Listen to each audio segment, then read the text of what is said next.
I want to talk about a failing and a bad alternator. This one here obviously is the used alternator, and what happens when an alternator goes bad is it won't be charging the battery, and it can kind of do funny things with your electrical system on your car.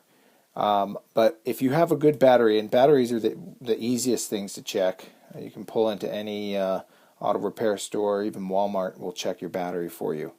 You don't have to take it out, they'll just check it right there. So what happens when an alternator goes bad is that it's not charging the battery while the car is running. So this is kind of a generator, essentially. It gives power back to the battery. And the battery is what starts the car. This is what keeps the electrical running. If you have a bad alternator, then your car will be running off of the battery power. So if you have a good battery, but it keeps not starting, then you probably have a bad alternator.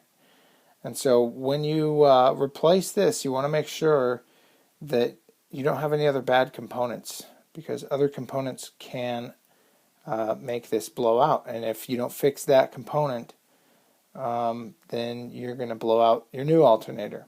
So here's some factors that may come in play. This is the Ford Focus alternator.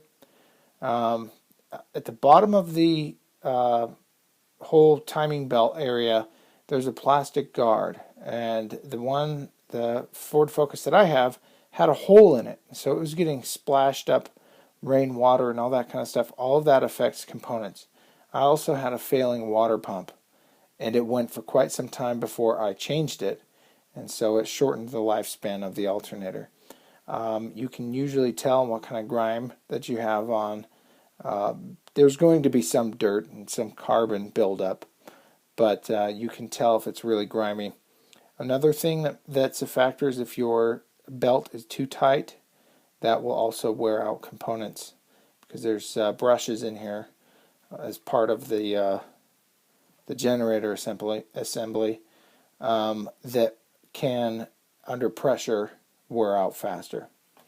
So anyway, those are some things to look for and consider if you're troubleshooting, trying to find out if it's a bad alternator. Essentially, if you have a good battery and all of your other wires and cables are going well, then you want to go to check out the alternator. But hope that helps, and go ahead and watch other videos if there are any on YouTube. They'll probably be helpful too. Thanks.